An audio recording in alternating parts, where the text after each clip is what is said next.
The rain had been falling for hours, streaking the train window in thin, silver lines that caught the passing lights of small towns I couldn't name. Each droplet traced its own path down the glass, and I found myself following them with my eyes, grateful for anything that kept me from looking at the man sleeping beside me. The car was nearly empty except for a cluster of college students 3 rows ahead, their voices a soft murmur of laughter and whispered conversations. They reminded me of us, 20 years ago, when the world still felt infinite and every choice seemed reversible. Now their youth felt almost painful to witness. All that possibility stretched out before them like an unwritten page. I had boarded this train thinking I would spend the journey alone with my thoughts, processing what had happened at the retreat, what it meant to see Rowan again after all these years. Instead, he had appeared at the last moment, scanning the car until his eyes found mine. He had smiled that same crooked smile that used to undo me completely, and without asking, without hesitation, he had settled into the seat beside me, as if no time had passed at all. The weight of his head against my shoulder had started as an accident. He had dozed off somewhere between Springfield and Hartford, and in his sleep, he had simply leaned into me the way he used to when we were young and fearless and belonged to each other. I should have shifted away. I should have woken him. Instead, I sat perfectly still, barely breathing, terrified that any movement might break whatever spell had allowed this moment to exist. My wedding ring caught the dim overhead light, a thin gold band that suddenly felt as heavy as a shackle. Diane had placed it on my finger 17 years ago in a church filled with people who expected us to be happy. I had been happy, or thought I was, or convinced myself I could be. But sitting here with Rowan's familiar weight against me, I felt the careful architecture of my life beginning to shift, like a house built on sand finally meeting the tide. His hand moved in his sleep, sliding across my chest in a gesture so natural, so unconsciously intimate, that my breath caught in my throat. It was not possessive or intentional, but it was undeniably familiar, as if his body remembered what his mind had spent 20 years trying to forget. For a moment, I allowed myself to remember too, the way we used to fall asleep tangled together in his narrow dorm room bed, the way his breathing would sync with mine, the way I used to trace patterns on his chest while he slept, believing we had all the time in the world. But we were not 22 anymore. We were not those boys who believed love could conquer everything, who thought the world would simply bend to accommodate their feelings. I was 45 years old, married, a father, a man who had built his entire adult life on the premise that some doors, once closed, must stay closed forever. I felt him stirring before he opened his eyes, the subtle change in his breathing that I still recognized after all these years. When he lifted his head and looked at me, something passed between us that felt both ancient and immediate, like a language we had never quite forgotten how to speak. Neither of us said a word. The silence stretched between us, full of everything we could not say, everything we had spent 2 decades not saying. Gently, carefully, I reached down and lifted his hand from my chest, placing it back in his own lap. The gesture was tender but final, an acknowledgement of both what had been and what could not be. He understood. He always had understood me in ways that should have been impossible, should have faded with time and distance and the accumulation of separate lives. He settled back into his seat, respecting the boundary I had drawn, but I could feel him watching me, could sense the questions he was too kind to ask. Outside, the dark countryside rolled past us like a film reel of everything I had chosen to leave behind. Inside, the train car felt both too small and impossibly vast, containing as it did the weight of our shared history and the careful silence that had become our present. This moment, I knew even as I lived it, would change everything, not because of what had happened, but because of what it had revealed. That some connections transcend time and choice and all the reasonable reasons we give ourselves for the lives we build. That love, even love we bury, even love we deny, has its own stubborn persistence, waiting in the spaces between words, in the familiar weight of a head on a shoulder, in the silence that says everything we dare not speak aloud. The train pulled into Hartford just after midnight. and I drove home through empty streets that felt both familiar and strange, as if I were seeing them through different eyes. My house sat quiet in the darkness, a modest colonial with white shutters and a front porch that Diane had insisted on when we bought it 17 years ago. She said it looked like the kind of place where happy families lived. I had agreed because I wanted to be happy, wanted to believe that happiness was something you could purchase with a mortgage and good intentions. I am 45 years old, and my life moves in predictable rhythms. Monday through Friday, I teach literature to teenagers who mostly see Shakespeare as an obstacle between them and graduation. I have been at the same high school for 15 years, long enough to watch children grow up and have children of their own, long enough to become part of the landscape, reliable and unremarkable as the brick buildings that house our small dramas. Diane works long shifts at the hospital, 12-hour stretches that leave her exhausted and grateful for silence when she comes home. She is a good nurse, the kind patients remember years later, but the work has worn something smooth in her, polished away the sharp edges of curiosity that once made her ask difficult questions. Now she moves through our house like water, efficient and quiet, asking about my day, but not really listening to the answer. Our daughter Clara is 17, a whirlwind of college applications and SAT prep books who speaks to us in the distracted tones of someone already halfway out the door. She has her mother's practical intelligence and something else, something restless that might be mine. She wants to study journalism at Columbia or Northwestern, places that sound impossibly far from our small Connecticut town. I admire her ambition even as it reminds me of all the dreams I let slip away. We live in a house filled with polite rituals. I make coffee every morning before my run, the same 5-mile loop through neighborhoods where I wave to the same early dog walkers and commuters. Diane leaves notes on the refrigerator about grocery lists and Clara's schedule. We eat dinner together when our schedules align, discussing safe topics like the weather and local news. The family photos on our walls are mostly from Clara's childhood, when she still believed we were the center of her universe, and we still believed we could be. On Sunday mornings, we attend the Methodist Church on Elm Street, not out of faith, but out of habit, a social obligation that feels as mandatory as paying taxes. I sit between my wife and daughter, listening to sermons about love and forgiveness while my mind wanders to lesson plans and grocery lists, anything but the questions that matter most. In the evenings, after Diane has gone to bed and Clara has disappeared into her room with homework and headphones, I retreat to the den with its collection of vinyl records I have been accumulating for 20 years. Jazz mostly, some classical, albums I play softly while grading papers or staring out the window at the neighbors' lit windows. These records are my secret indulgence, a connection to the person I used to be when music mattered, when art felt essential rather than ornamental. 3 weeks after the train ride, on a Saturday morning when Diane was pulling a double shift and Clara was at her part-time job at the bookstore, I decided to clean out the attic. It was a chore I had been avoiding for months, but suddenly it felt urgent, necessary, as if I could organize my way back to some version of peace. The attic smelled like dust and old wood, filled with the accumulated debris of a life lived in one place too long. Christmas decorations in labeled boxes, Clara's childhood toys, Diane's nursing textbooks from when she thought she might go back to school. And then, pushed far back under the eaves where the roof slanted low, I found a box I had not seen in 15 years. My hands trembled as I pulled it toward me, recognizing it even before I opened the lid. Inside, wrapped in tissue paper that had yellowed with age, were pieces of a person I had tried to forget. Photographs from college. Our theater group gathered around Professor Langley, all of us young and serious and utterly convinced we were going to change the world. There was Rowan in the center, his arm around my shoulders, both of us laughing at something I could no longer remember. A torn postcard from Prague, something he had sent me the summer after graduation when he was traveling through Europe on money his grandmother had left him.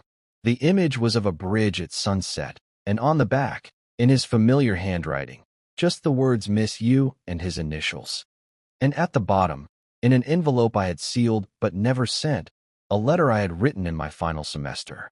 For pages of careful handwriting, Words I had agonized over for weeks before losing my courage.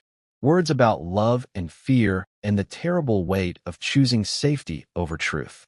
I had kept it all these years like evidence of a crime I had never committed, proof of the person I might have been if I had been braver. I sat in the dusty attic with these artifacts of my former self, and for a moment, I could smell the smoke from Rowan's cigarettes, could hear his laugh echoing in dorm hallways, could feel the electric possibility of a life unlived. Then Clara's car pulled into the driveway, and I quickly closed the box, shoving it back under the insulation where it had been waiting all this time. That night, after dinner, after Clara had retreated to her room and the house had settled into its familiar quiet, Diane found me standing at the kitchen sink, staring out at our backyard where the motion sensor light had clicked on for no reason I could see. "Are you okay?" she asked, and there was something in her voice, a note of genuine concern that I had not heard in months. I turned to look at her, this woman who had shared my bed for 17 years, who had given me a daughter and a mortgage and 1,000 small kindnesses, and I wanted to tell her about the box, about the train, about the way some parts of ourselves refuse to stay buried no matter how deep we dig the grave. Instead, I told her I was fine, just tired from the school year, and she nodded and touched my arm briefly before heading upstairs to bed. But I caught something in her expression, a flicker of knowledge that suggested she already knew I was lying, had perhaps always known, and was simply waiting for me to find the courage to tell her the truth. The letter arrived on a Tuesday in late September, handwritten on cream-colored stationery that felt expensive between my fingers. I found it mixed in with the usual collection of bills and catalogs, but something about the careful script of my name made me pause before opening it. Handwritten letters had become so rare that receiving one felt almost ceremonial, like being chosen for something I had not requested.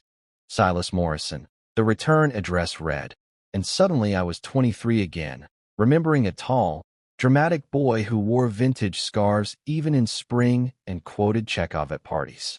Silas had been part of our theater circle at college, one of Professor Langley's devoted disciples who treated every workshop like a sacred ritual. I had not thought of him in years, but seeing his name brought back the smell of black coffee and cigarettes, the sound of our voices arguing about Beckett until dawn. Inside, his handwriting was the same theatrical flourish I remembered, though the words carried a weight that our college conversations never had. Professor Langley had died, he wrote, peacefully in his sleep at 87. There would be a memorial gathering at an arts center in the Catskills, a weekend retreat where his former students could share stories and celebrate the man who had shaped so many of our young minds. The date was circled twice, the first weekend in October, and then, almost casually, buried in the second paragraph like an afterthought that I knew was anything but, "Rowan will be there." I sat at the kitchen table holding this letter, feeling something shift inside my chest like a fault line moving after years of stillness. Professor Langley had been more than a teacher to us. He had been a permission slip, a gentle man who told us that art mattered, that the stories we told could change the world if we had the courage to tell them honestly. He had died, and somehow that death had reached across 20 years to find me in my quiet Connecticut life, offering an invitation I was not sure I was brave enough to accept. I read the letter 3 times before Diane came home from her shift, exhausted and smelling faintly of antiseptic. She found me still sitting at the table, the letter spread out before me like evidence of something I could not name. "What is it?" she asked, and her voice carried the patient tone she used with difficult patience, the one that said she was prepared for whatever crisis I might present. I told her about Professor Langley, about the memorial, about the weekend retreat. I did not mention Rowan by name, but something in my voice must have given me away because she studied my face with the careful attention she usually reserved for monitoring vital signs. "You should go," she said finally. "It might be good for you." There was no suspicion in her voice, no interrogation about who else might be attending. Just a tired permission that felt both generous and heartbreaking, as if she already understood that I needed something she could not provide. Clara, when I mentioned the trip at dinner, barely looked up from her laptop, where she was crafting college application essays that would take her far from this house. far from us. The Arts Center sat nestled in a valley surrounded by mountains dressed in October's early colors, maples and oaks burning red and gold against the pale sky. I had forgotten how beautiful autumn could be when you had time to notice it, how the light seemed different in the mountains, thinner and more precise. The building itself was rustic but elegant, all exposed beams and floor-to-ceiling windows that looked out onto gardens where sculptures emerged from carefully tended groves like secrets waiting to be discovered. The group was smaller than I had expected, maybe 15 people scattered across the lobby when I arrived. I recognized some faces, though 20 years had softened and lined them all, turning the fierce young artists I remembered into middle-aged versions of themselves, successful and settled, and somehow smaller than they had seemed when we believed we could reshape the world with the sheer force of our convictions. And then I saw him. Rowan stood near the windows, his back to me, talking to a woman I recognized as Sarah Chun, who had directed our production of Three Sisters senior year. His hair was still thick but streaked with silver now, and he wore a wool sweater that I somehow knew without asking he had bought in Ireland or Scotland, somewhere that felt authentic and far from the careful suburbs where most of us had ended up. When he turned and saw me, his face broke into that same crooked smile that had undone me so completely when we were young. The weekend moved like a dream, full of careful conversations and shared memories that felt both precious and fragile. We talked about Professor Langley, about the ways he had changed us, about the careers we had built on foundations he had helped us lay. Rowan was directing theater now in Vermont, small productions in a converted barn that had earned him a reputation for innovative interpretations of classical works. He talked about his life with the same easy charm I remembered, though I noticed he mentioned no partner, no family, no one waiting for him at home. During a group hike on Saturday afternoon, he fell into step beside me as the trail wound through stands of birch and pine. The others had spread out ahead and behind us, creating a pocket of privacy that felt both accidental and inevitable. We talked about everything except the years between us, the choices that had led us to such different places, the careful construction of separate lives that had brought us back to this moment on a mountain path where the only sounds were our footsteps and the distant call of migrating geese. That evening, after dinner and wine and stories that made us all feel young again, we gathered around a fire pit on the center's back patio. Someone had brought a guitar, and we sang songs we half remembered from college, our voices rusty but enthusiastic. Rowan sat beside me on a wooden bench, close enough that I could smell his cologne, something cedar and citrus that was completely different from what he used to wear, but somehow suited the man he had become.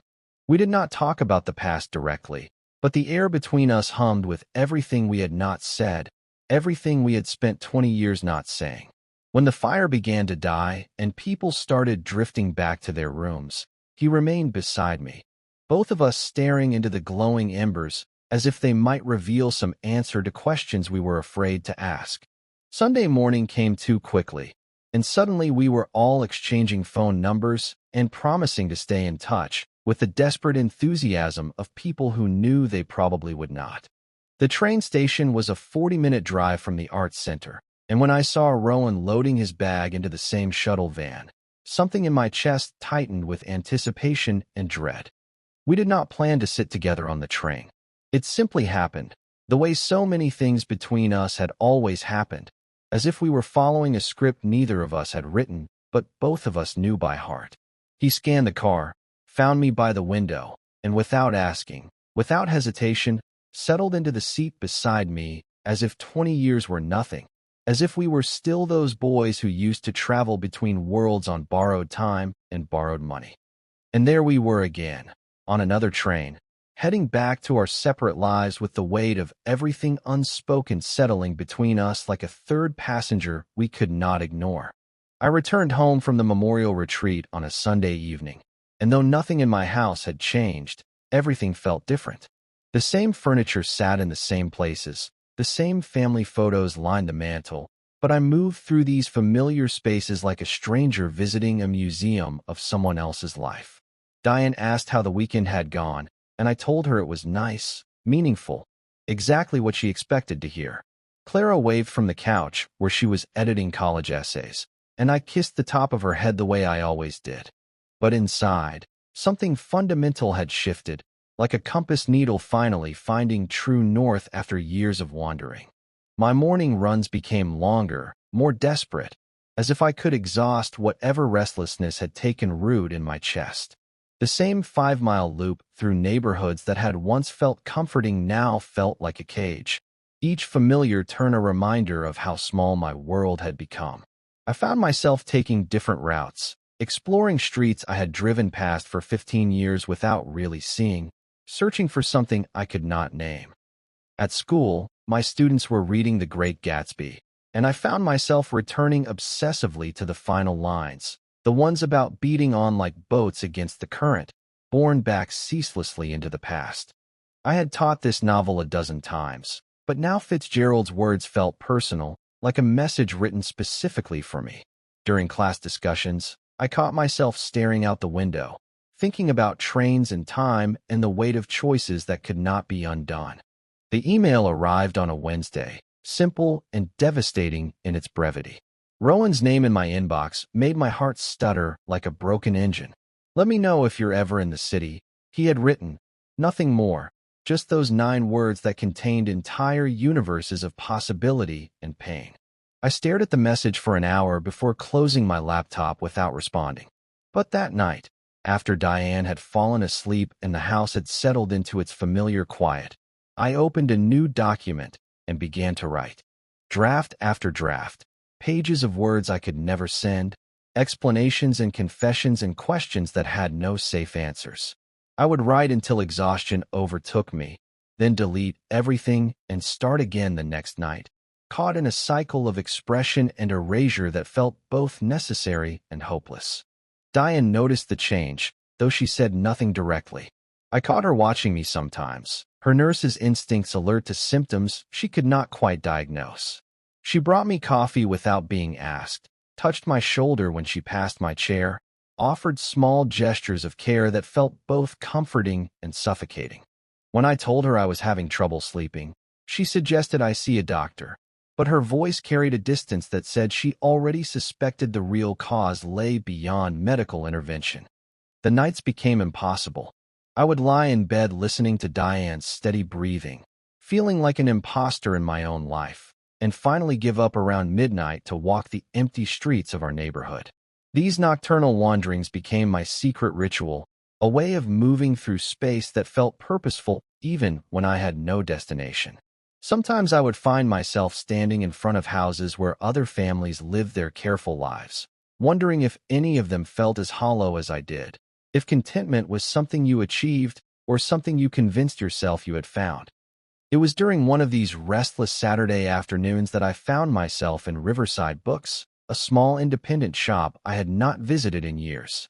I was browsing the poetry section, looking for nothing in particular, when I heard someone say my name. August Reeves stood behind me, older but still recognizable, his hair now completely gray but his eyes bright with the intelligence I remembered from our college workshops. We talked for an hour, standing between the shelves like conspirators sharing secrets. He worked in publishing now, lived in New York, had maintained the kind of artistic life that some of us had dreamed about, but few had achieved. When I asked about others from our group, he mentioned several names I had not heard in years, careers and marriages, and the ordinary accumulation of adult responsibilities. Then, almost casually, he mentioned that Rowan was directing a new production at a small theater in Millbrook, just 2 hours north. Something experimental, he said, about memory and regret and the stories we tell ourselves to survive. August had seen an early performance and found it powerful, devastating in the way that only honest art could be. I left the bookstore with August's phone number and a terrible certainty about what I would do with the information he had given me. The following Saturday, I told Diane I had a professional development conference to attend, a lie that came so easily it frightened me. She kissed me goodbye and wished me a productive day, and I drove north through the Connecticut countryside feeling like a man heading toward his own execution.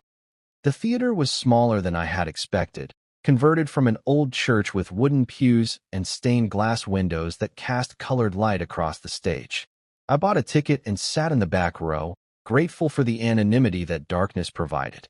When Rowan appeared, directing the final technical rehearsal before that evening's performance, my breath caught in my throat. He moved with the same graceful intensity one remembered, completely absorbed in his work, shaping performances with gentle corrections and quiet encouragement. The play itself was devastating. A meditation on a man approaching middle age who had spent his life avoiding the conversations that mattered most, who had chosen safety over truth so consistently that he no longer recognized himself. The writing was spare and brutal, and Rowan had directed it with a delicate precision that made every moment feel both universal and achingly personal. During the final act, as the protagonist finally spoke the words he had spent a lifetime avoiding, I found myself weeping silently in the darkness of that converted church. The tears came without warning, 20 years of accumulated grief pouring out of me in a place where strangers would not ask questions or offer comfort I could not accept. When the lights came up, I slipped out through a side door before Rowan could see me, before I had to explain what I was doing there or confront the questions his presence would inevitably raise. I drove home through the autumn darkness, feeling emptied and somehow cleansed, carrying the weight of everything I had witnessed and everything I still could not say. 3 weeks passed before the package arrived at school, delivered to my classroom during lunch break when I was alone grading essays about ambition and disappointment in The Great Gatsby. My name was written in that familiar handwriting I had been trying to forget, the same careful script that had once filled margins of shared books and covered postcards from places I had never been brave enough to visit. Inside was a bound copy of the play script, still warm with fresh ink, the pages cream-colored and substantial in my hands.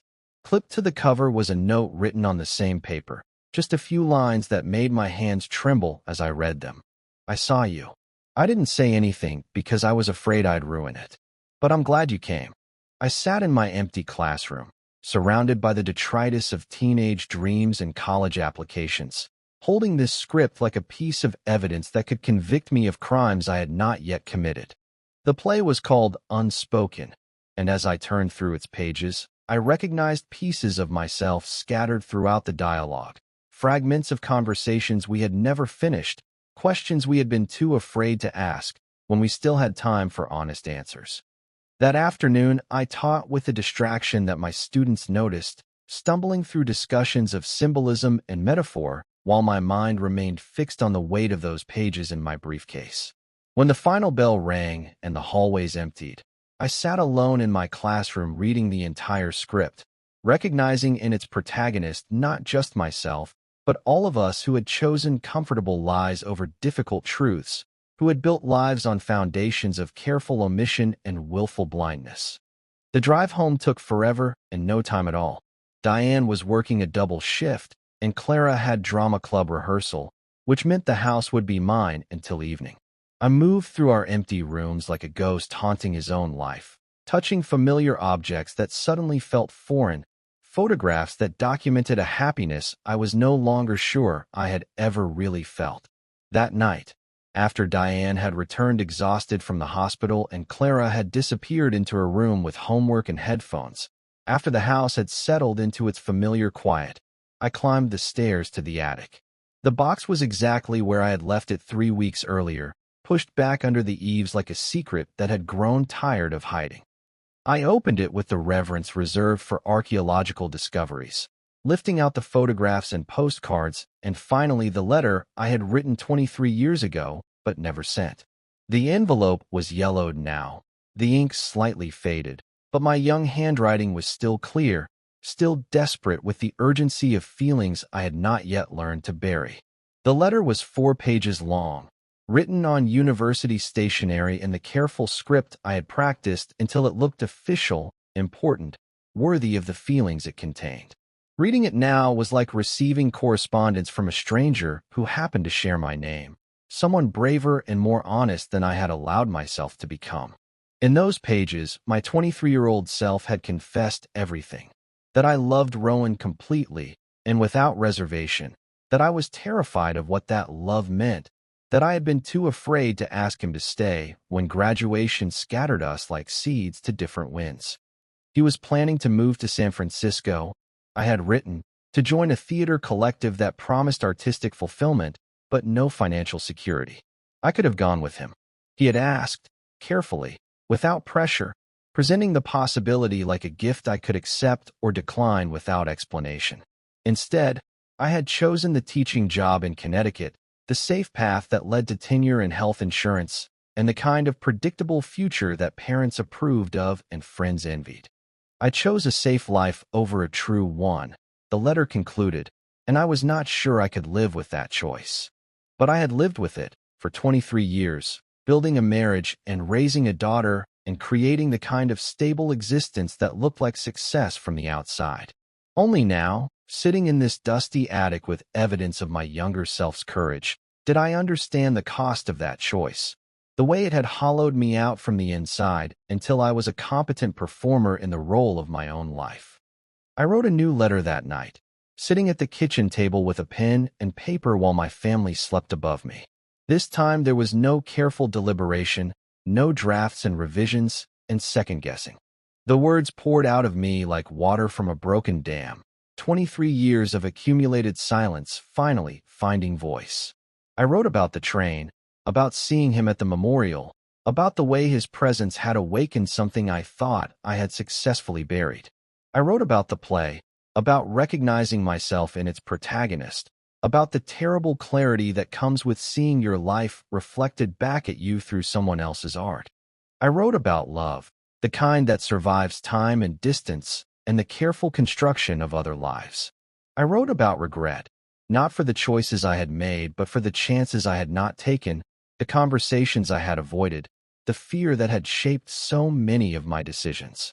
And finally, I wrote about hope, fragile and terrifying, that it might not be too late to choose truth over safety, authenticity over comfort.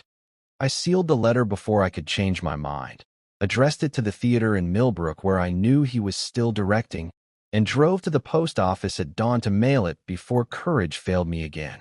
His response arrived 6 days later, 3 pages of careful handwriting that I read standing in my driveway, unable to wait until I was safely inside.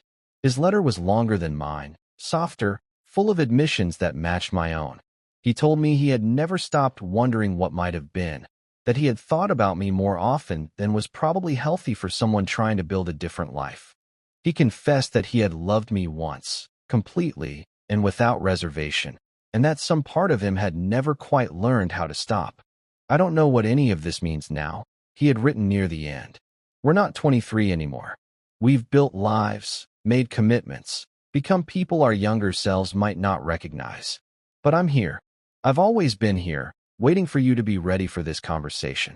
I stood in my driveway holding this letter, feeling the careful architecture of my adult life beginning to shift and crack. Through the kitchen window, I could see Diane making coffee, moving through her morning routine with the efficient grace of someone who had long ago stopped expecting surprises. Upstairs, Clara was probably choosing between colleges that would take her far from this house, far from the life we had built for her here. I walked through my house that morning like a stranger visiting a museum, seeing everything with new eyes. The family photos on the mantel documented a happiness that had been real but incomplete, a love that had been genuine but not passionate, a life that had been good but not true. I had created something beautiful and stable and insufficient, a monument to compromise that had served its purpose but could no longer contain the person I was becoming.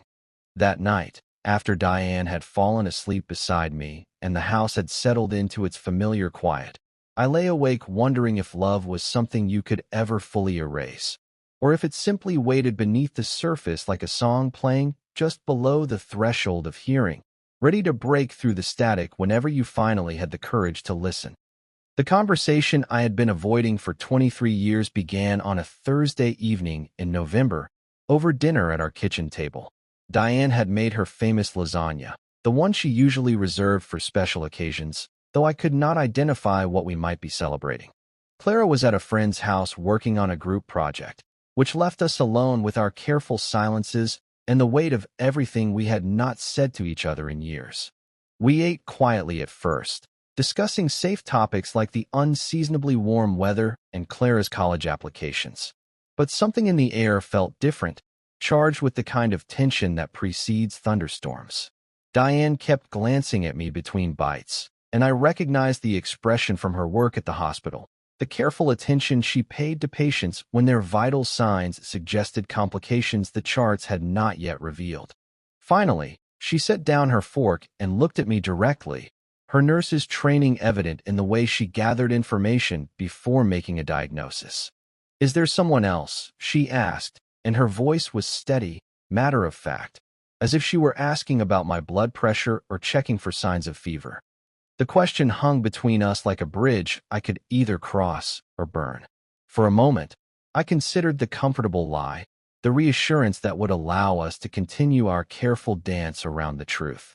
But sitting there looking at this woman who had shared my bed for 17 years, who had given me a daughter and a home and countless small kindnesses, I found I could not add another deception to the collection I had already accumulated. I did not answer right away. The silence stretched between us, filled with the sound of the refrigerator humming and the distant noise of traffic on streets where other families were having different conversations, easier ones. "There was," I said finally. "There might still be." She did not cry, did not rage, did not demand details or timelines or explanations. Instead, she exhaled slowly, a long breath that seemed to carry years of accumulated suspicion and carefully ignored warning signs. Like she already knew, I realized.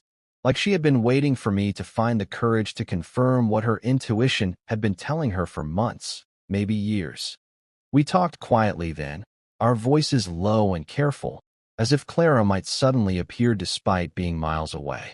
Diane told me about the years she had spent watching me move through our house like a ghost, present but not really there, going through the motions of a life that had stopped fitting sometime after our daughter learned to walk. She spoke about the loneliness of being married to someone who was always looking just over her shoulder, searching for something she could not provide. I tried to apologize, but she stopped me with a gesture that was both gentle and final. She told me she deserved more than a man who was perpetually elsewhere, more than a marriage built on the foundation of someone else's unexpressed regret. The conversation was devastating in its kindness, full of the careful respect that people show each other when they are acknowledging the end of something that had once mattered deeply. We discussed practical things, lawyers and custody arrangements, and how to tell Clara that the life she had known was changing. Diane was characteristically efficient about the details, already thinking ahead to the logistics of separation with the same organizational skills she brought to managing medical crises. But underneath her competence, I could see the grief she was trying to contain, the mourning for a marriage that had been good enough for a long time, but had never been enough. The weeks that followed moved with surreal efficiency. I found a small apartment across town, a two-bedroom place with hardwood floors and windows that faced east toward the sunrise. Diane helped me pack with the same methodical care she brought to everything, folding my clothes into boxes with hospital corners and labeling everything in her neat handwriting. We were unfailingly polite to each other, like diplomats negotiating the terms of a peace treaty after a war neither of us had wanted to fight. Clara reacted as I had expected, with the explosive anger of someone who thought her world was stable until it suddenly was not. She accused me of destroying our family, of choosing my own happiness over her security, of being selfish in ways she had never imagined possible. Her fury was magnificent and terrible, and I absorbed it without defense because she was not wrong, because someone needed to be angry about the cost of my awakening. After the anger came distance, a careful coolness that hurt more than her rage had.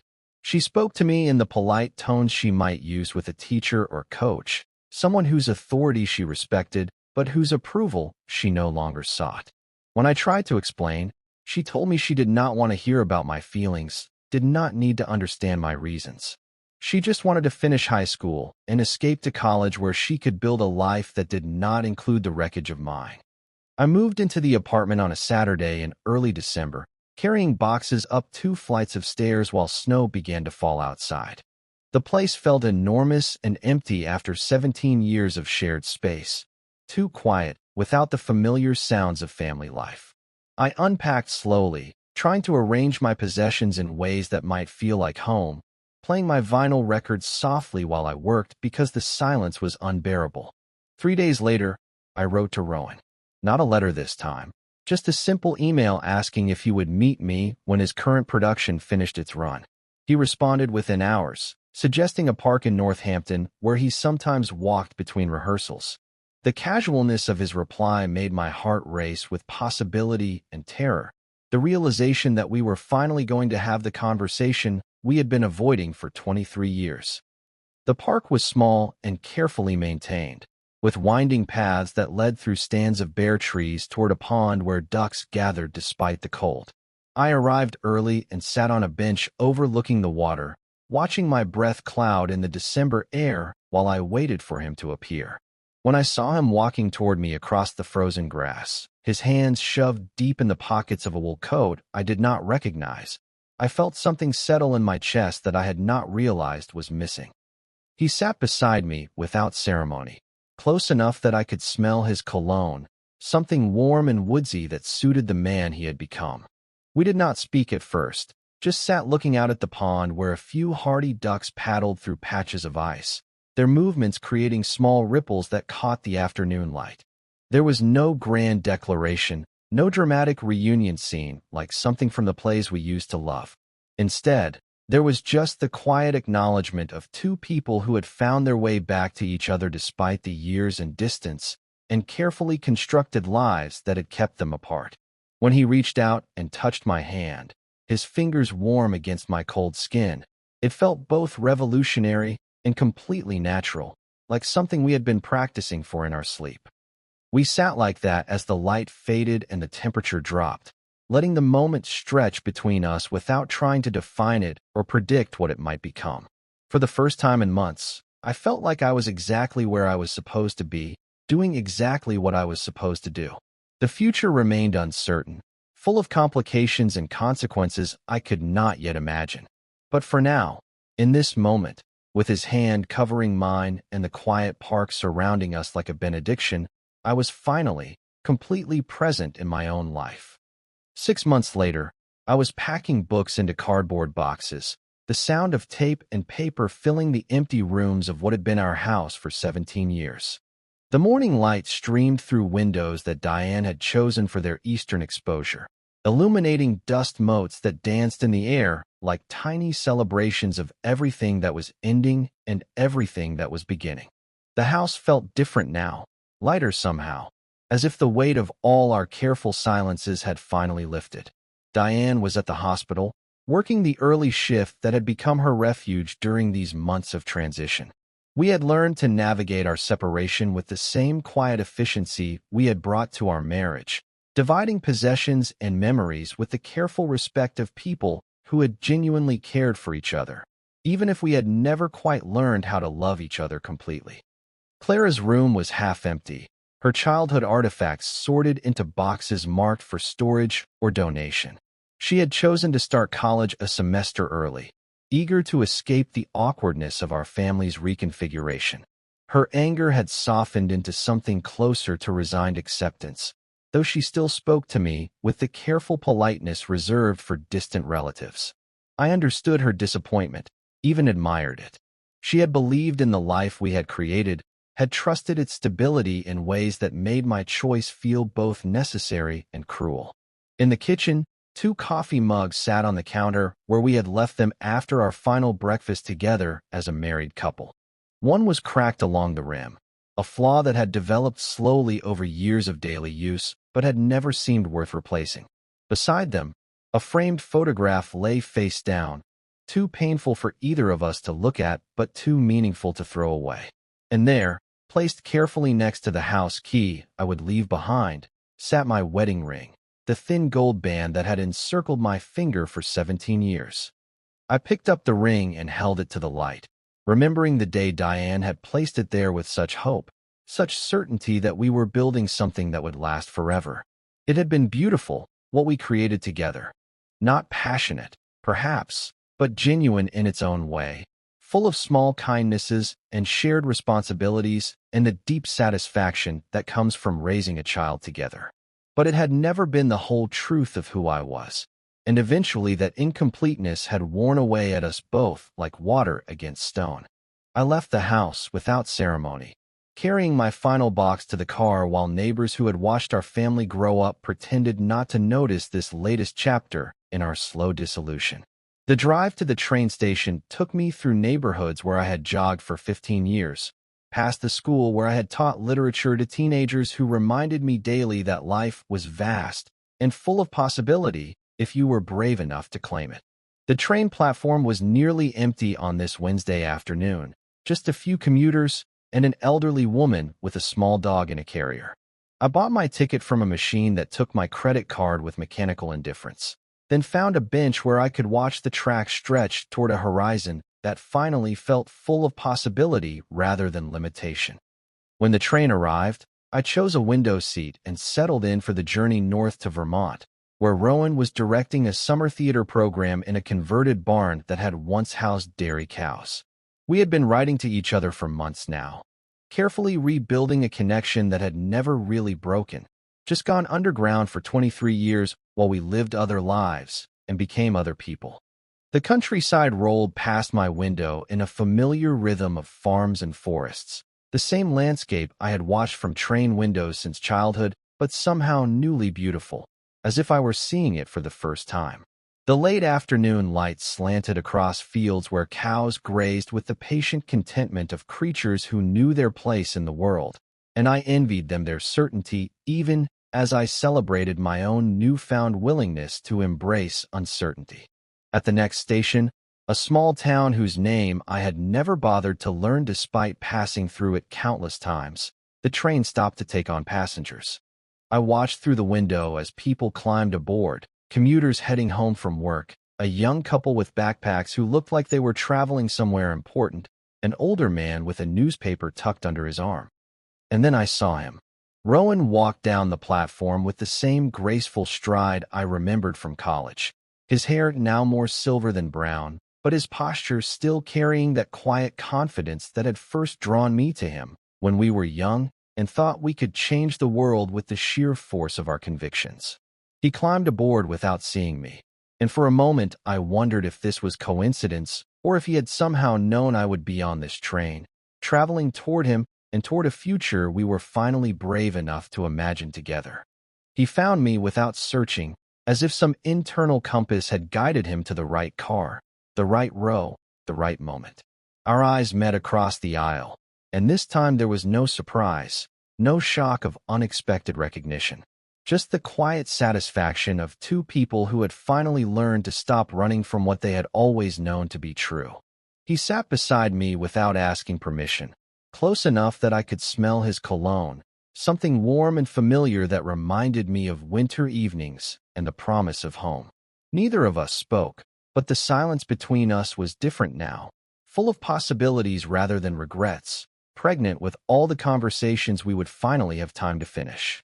When the train pulled forward, carrying us toward whatever came next, I felt his hand cover mine with a deliberate tenderness that spoke of intention rather than accident. This time I did not pull away, did not calculate the cost or worry about who might be watching.